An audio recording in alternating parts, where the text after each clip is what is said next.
Hello students. आज मैं आपके साथ एक नए टॉपिक के साथ आया हूँ जो है नेपाल।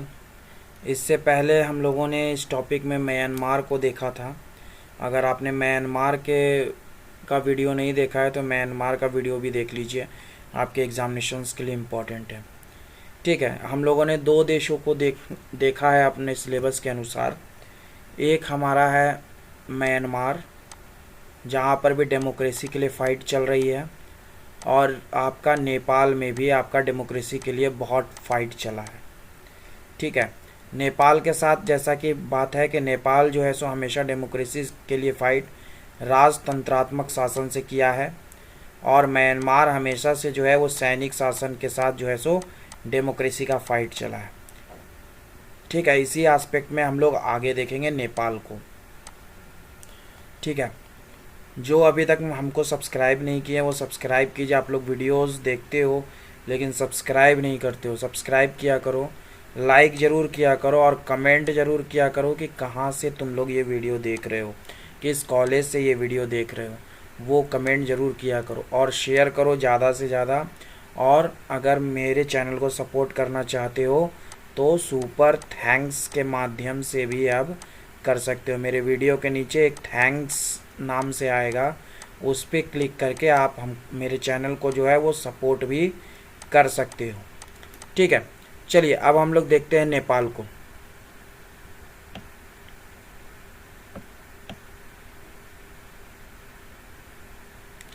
जैसा कि ये नेपाल का एडमिनिस्ट्रेटिव डिविज़न्स है। ठीक है, ये नेपाल का मैप है और ये आपका एडमिनिस्ट्रेटिव डिवीज़न जो है वो पूरा का पूरा नेपाल का है। पहले हम लोग नेपाल को देखेंगे तो सबसे पहले हम लोग जो है सो लॉन्गिट्यूड वाइज बात करेंगे। तो लॉन्गिट्यूड वाइज देखेंगे तो हमारा 80 डिग्री ईस्ट से 89 डिग्री ईस्ट तक आपका नेपाल है। अगर लैटीट्यूड की बात करेंगे हम लोग तो हमारा 26 डिग्री नॉर्थ से ले करके आपका 31 डिग्री नॉर्थ तक जो है वो आपका नेपाल फैला हुआ है। ये आपका लॉन्गिट्यूड और लैटीट्यूड है आपका नेपाल का। ठीक है, आगे बढ़ते हैं। जैसा कि हम लोग जानते हैं कि 2008 में आपका मोनार्की पूरे तरीके से ख़त्म किया गया और 2015 में जो है वो आपका न्यू कॉन्स्टिट्यूशन जो है वो अपनाया गया नेपाल के द्वारा। और न्यू कॉन्स्टिट्यूशन के अनुसार जो है 2015 के टोटल नेपाल में जो है सो 7 प्रोविनेंस बनाए गए।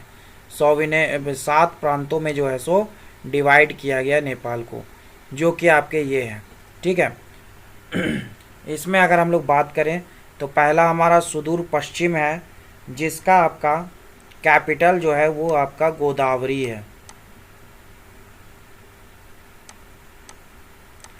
गोदावरी है। करनाली का कैपिटल जो है वो आपका वीरेंद्र नगर है।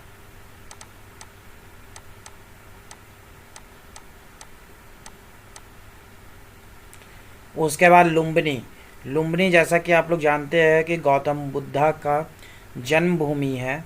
ठीक है, तो ये आपका लुम्बिनी का जो है वो आपका देवखुर्री है। गंडकी का आपका पोखरा है। ठीक है, बागमती का आपका जो है हेटा उडा है। हेटा उडा। और आपका नेपाल की जो राजधानी है काठमांडू, वो भी आपका बागमती प्रोविनेंस में ही आती है। प्रोविनेंस नंबर 1 इसका आपका है विराटनगर। और प्रोविनेंस नंबर 2 इसका है आपका जनकपुर। ठीक है, इस तरीके से जो है आपका 7 प्रोविनेंस और उसके कैपिटल्स को हम लोगों ने देखा। मेनली यहाँ पर जो है सो हिंदुज़्म रहते हैं, हिंदू लोग रहते हैं, जो कि आपका 81.3% है। उसके बाद आपका बुद्धिस्ट रहते हैं। ठीक है, जो कि आपका 9.0% है। उसके बाद आपका इस्लाम आता है यहाँ, जो कि आपका 4.4% के लगभग है। और एक आपका यहाँ पर आता है किरंत, ठीक है, किरंत, जो कि आपका 3.1% के लगभग आता है। जैसा कि हम लोग जानते हैं कि अभी जो नेपाल के प्रधानमंत्री हैं वो हैं आपके पुष्प कमल दहल,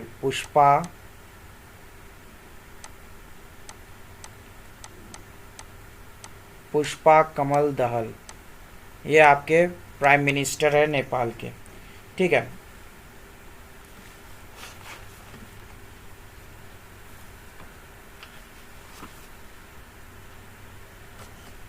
नेपाल जो है आपका 1950 में, 1950 में आपका इंडिया के साथ,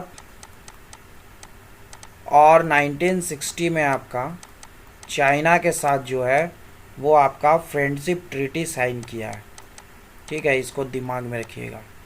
फ्रेंडशिप ट्रीटी आपका साइन किया है 1950 में इंडिया के साथ, 1960 में चाइना के साथ। ये मैंने कुछ ओवरव्यू आपको देने का कोशिश किया नेपाल के बारे में।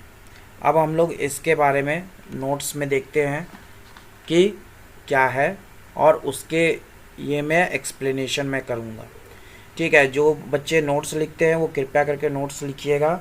बहुत मेहनत से नोट्स बनाता हूँ। आप लोग सुपर थैंक्स ज़रूर दिया कीजिए, लाइक्स ज़रूर किया कीजिए और कमेंट्स ज़रूर किया कीजिए, ठीक है। और सब्सक्राइब ज़रूर कीजिए। आप लोग देखते हैं वीडियो लेकिन सब्सक्राइब नहीं करते हो, कमेंट किया करो।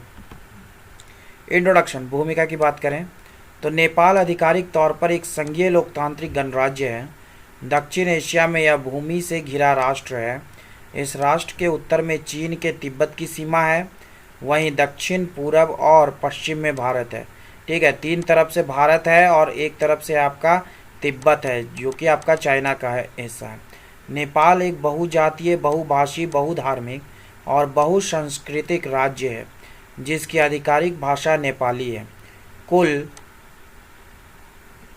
1,47,516 किलोमीटर स्क्वायर क्षेत्र में फैला यह देश, जिसमें 2022 के एक अनुमान के अनुसार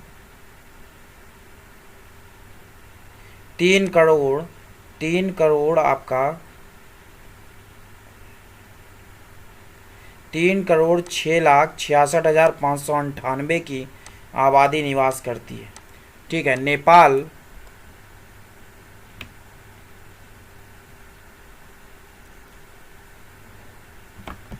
नाम पहली बार वैदिक काल के ग्रंथों में मिलता है।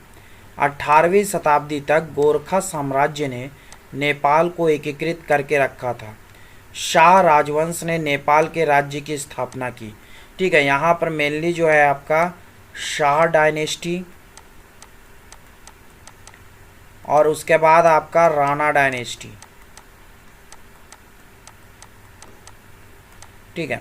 शाह राजवंश ने नेपाल के राज्य की स्थापना की और बाद में अपने प्रमुखों के राणा राजवंश के तहत ब्रिटिश साम्राज्य के साथ गठबंधन किया, ठीक है। कभी भी जो है सो ये उपनिवेश नहीं रहा है ब्रिटिशर्स का, देश को कभी उपनिवेश नहीं बनाया गया था, लेकिन साम्राज्यवादी चीन और ब्रिटिश भारत के बीच एक बफर स्टेट के रूप में कार्य किया है। संसदीय लोकतंत्र की शुरुआत 1951 में हुई थी, लेकिन 1960 और 2005 में नेपाली सम्राटों द्वारा इसे 2 बार निलंबित कर दिया गया था। जैसा कि मैंने बताया कि यहाँ पर डेमोक्रेसी को जो है सो खतरा आपका डायनेस्टी से था, ठीक है। 1990 और 2000 के दशक के शुरुआत में नेपाली गृह युद्ध के परिणाम स्वरूप 2008 में एक धर्मनिरपेक्ष गणराज्य की स्थापना हुई, जिसने दुनिया के आखिरी राजवंशी हिंदू राजशाही को समाप्त कर दिया। विधायिका की बात की जाए तो इसके ऊपरी सदन को नेशनल असेंबली और निचली सदन को हाउस ऑफ रिप्रेजेंटेटिव कहते हैं। 2015 में अपनाया गया नेपाल का संविधान देश को 7 प्रांतों में विभाजित करता है। जैसा कि मैंने ऊपर बताया, 7 प्रांत आप लोगों को दिखा भी दिया, उसका कैपिटल भी आप लोगों को बताया। आप लोग कृपया उसको दिमाग में रखिएगा, याद रखिएगा। नेपाल 1955 में संयुक्त राष्ट्र का सदस्य है और 1950 में भारत और 1960 में चीन के साथ मैत्री संधियों पर हस्ताक्षर किए हुए हैं। नेपाल दक्षिणी एशिया क्षेत्रीय सहयोग संघ यानी कि आपका शार्क के स्थायी सचिवालय की मेजबानी करता है, जिसमें से यह एक संस्थापक सदस्य है।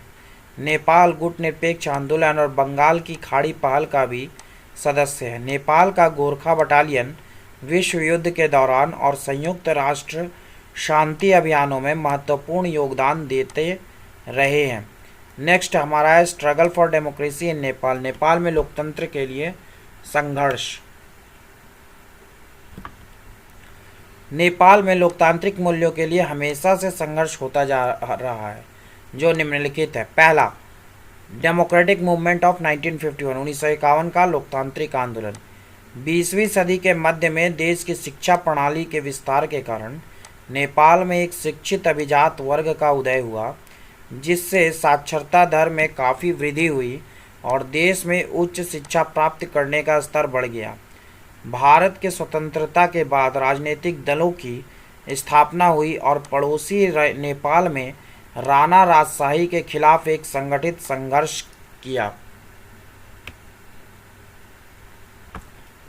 नेपाल कम्युनिस्ट पार्टी की स्थापना 1949 में एक लोकतंत्र और जनवादी गणराज्य की स्थापना के लक्ष्य से के साथ की गई थी। इसके विपरीत नेपाली कांग्रेस 1947 में बनी और राणा राजशाही के खिलाफ सशस्त्र क्रांति के लिए नेपाल कम्युनिस्ट पार्टी से समर्थन प्राप्त किया। ठीक है, नेपाल कम्युनिस्ट पार्टी की स्थापना 1949 और नेपाली कांग्रेस 1947। दिमाग में रखिएगा।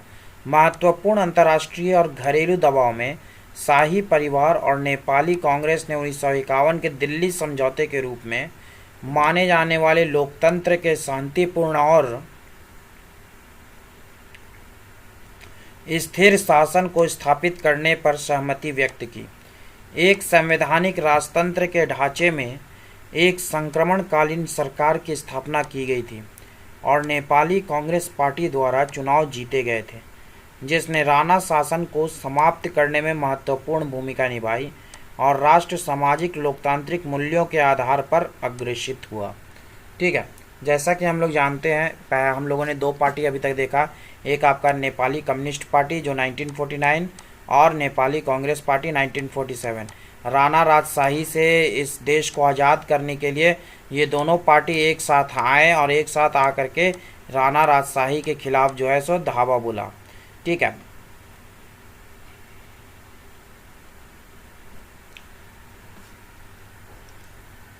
आगे बढ़ते हैं। कृपया कमेंट जरूर कीजिएगा, चैनल को सब्सक्राइब जरूर कीजिएगा। राजा औपचारिक रूप से राज्य का मुखिया बना रहता था और वास्तविक शक्ति का प्रयोग लोकप्रिय रूप से निर्वाचित प्रतिनिधियों द्वारा किया जाता था। राजा वीरेंद्र, जिन्होंने पूर्ण राजशाही से संवैधानिक राजतंत्र में इस संक्रमण को स्वीकार किया था। ठीक है, राजा वीरेंद्र जो था वो उससे पहले जो है सो पूर्ण राजशाही था, टोटल का टोटल पावर राजा के पास था, लेकिन राजा वीरेंद्र जो था वो आपका पूर्ण राजशाही से संवैधानिक राजतंत्र से में जो है सो स्वीकार कर लिया गया। ठीक है, सो हमारा संवैधानिक राजतंत्र रहेगा। ठीक है, जिसमें राजा जो है सो ये रहेगा, बाकी पूरा का पूरा जो संविधान के तौर पर आपका रिप्रेजेंटेटिव गवर्नमेंट रहेगा। ये एक तरीके से कह सकते हैं तो जस्ट लाइक यूके में जिस तरीके से मोनार्क है, सुप्रीम और प्राइम मिनिस्टर जो है सो वो वर्क करते हैं। ठीक है, 2001 में शाही परिवार एक रहस्यमय हत्याकांड में मारे गए थे। नेपाल के नए राजा ज्ञानेंद्र लोकतांत्रिक शासन को स्वीकार करने के लिए तैयार नहीं थे। उन्होंने लोकतांत्रिक रूप से चुनी गई सरकार की कमजोरी और लोकप्रियता का फायदा उठाया। फरवरी 2005 में राजा ने तत्कालीन प्रधानमंत्री को बर्खास्त कर दिया और लोकप्रिय निर्वाचित संसद को भंग कर दिया। अप्रैल 2006 आंदोलन का उद्देश्य राजा से सरकार पर लोकप्रिय नियंत्रण हासिल करना था। सेकंड आपका है नेपालीज मूवमेंट 1990, जिसको जन आंदोलन 1990 भी कहते हैं। ठीक है, जना आंदोलन के नाम से भी बहुत जगह जो है आपको मिल जाएगा। जना आंदोलन, JANA जना आंदोलन। ये आपका बहुत बड़ा मूवमेंट था जो 1990 में हुआ, जिसके अंतर्गत संसद के सभी प्रमुख राजनीतिक दलों ने 7 पार्टी अलायंस का गठन किया और देश की राजधानी काठमांडू में 4 दिवसीय हड़ताल का आह्वान किया। यह विरोध जल्द ही अनिश्चितकालीन हड़ताल में बदल गया, जिसमें माओवादी विद्रोहियों और विभिन्न अन्य संगठनों ने हाथ मिलाया। लोगों ने कर्फ्यू का उल्लंघन किया और सड़कों पर उतर आए। सुरक्षा बलों ने लोकतंत्र की बहाली की मांग को लेकर लगभग हर दिन जमा होने वाले 1 लाख से अधिक लोगों का मुकाबला करने में खुद को असमर्थ पाया। 21 अप्रैल को प्रदर्शनकारियों की संख्या 3 से 5 लाख के बीच पहुंच गई और जिन्होंने राजा को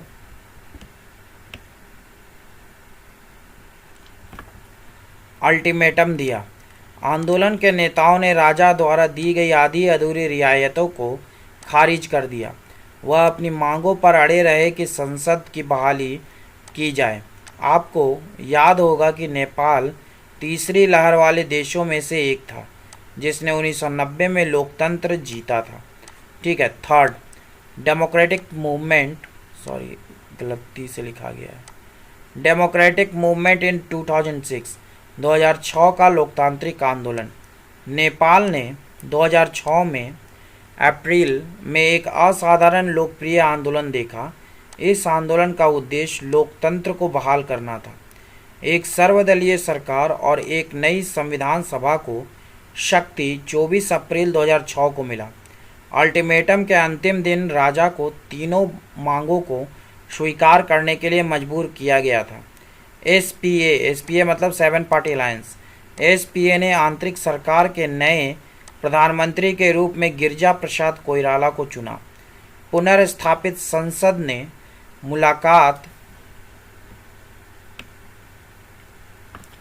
मुलाकात की और राजा की अधिकांश शक्तियों को छीनते हुए कानूनों को पारित किया। एसपीए और माओवादी को यह समझ में आ गया कि नई संविधान सभा निर्वाचित होने जा रही है। 2008 में राजशाही को पूर्णतः समाप्त कर दिया गया और नेपाल एक संघीय लोकतांत्रिक गणराज्य बन गया। 2015 में इसने एक नया संविधान अपनाया। नेक्स्ट हमारा पॉइंट है वाई डेमोक्रेसी इज़ नीडेड। अगर हम विद्यार्थियों को बता दें तो ये क्वेश्चन जो है, ये पॉइंट जो है, ये आप म्यांमार के भी एस्पेक्ट में लिख सकते हो और नेपाल के भी एस्पेक्ट में लिख सकते हो, दोनों में लिख सकते हो। ठीक है, म्यांमार और नेपाल दोनों में ये पॉइंट जो है वो आपका लिखाएगा, वाई डेमोक्रेसी इज़ नीडेड।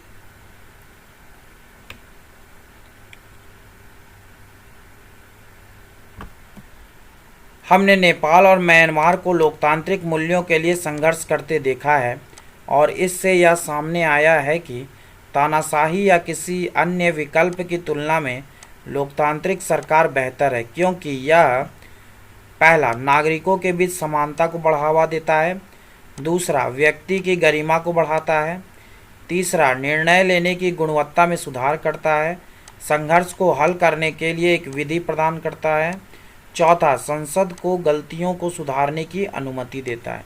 ये 4 चीज़ है, इस वजह से डेमोक्रेसी जो है वो ज़रूरी है। लोकतांत्रिक सरकार संसद के प्रति उत्तरदायी होती है और जनता के प्रति जवाबदेह, जिसके वजह से राजनीतिक पार्टियों के बीच एक डर बना रहता है कि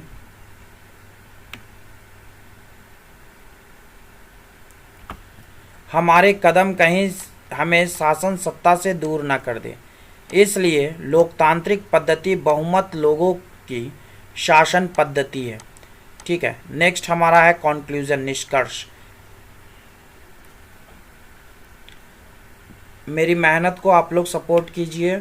आप लोगों से सपोर्ट नहीं मिल रहा है मुझे, आप सपोर्ट कीजिए, सुपर थैंक्स दीजिए, आपका कमेंट बॉक्स में बात कीजिए और सब्सक्राइब जरूर कीजिए चैनल को। कॉन्क्लूजन, निष्कर्ष। नेपाल में लोकतंत्र को हासिल करने के लिए बहुत संघर्ष करना पड़ा था और जैसा कि हम जानते हैं कि लोकतंत्र लोकप्रिय संघर्षों से विकसित होता है। यह संभव है कि आम सहमति से कोई महत्वपूर्ण निर्णय हो सकता है और इसमें कोई संघर्ष शामिल नहीं हो सकता है। सामूहिक लोक जन्य के माध्यम से लोकतांत्रिक संघर्ष का समाधान किया जाता है। यह संघर्ष और लोकजन्य नए राजनीतिक संगठनों पर आधारित होते हैं जो विभिन्न दबाव समूहों के माध्यम से सामूहिक जन आंदोलन की उत्पत्ति करते हैं और अपने लक्ष्य की प्राप्ति करते हैं। नेपाली जनता का संघर्ष दुनिया भर के लोकतंत्रवादियों के लिए प्रेरणा का स्रोत है। ठीक है, मैं राजदेव गुप्ता आप लोगों के साथ वीडियोस लाता हूँ, आपको नोट्स प्रोवाइड करता हूँ। कृपया आप भी हमारे चैनल को जो है वो सपोर्ट कीजिए। वीडियो के नीचे आपका वीडियो जहाँ पर स्टार्ट करते हैं वहीं पर आपका थैंक्स का ऑप्शन है, उसको दे करके हमारे चैनल को सपोर्ट कीजिए। कमेंट बॉक्स में ज़रूर फीडबैक दीजिएगा आप किस कॉलेजेस से ये वीडियोस को देख रहे हो। ठीक है, और इस तरीके से और भी टॉपिक्स के मैं नोट्स दूंगा अगर आप लोग सपोर्ट करोगे तो। कृपया सब्सक्राइब ज़रूर किया करो चैनल, लाइक ज़रूर किया करो video. Thank you very much.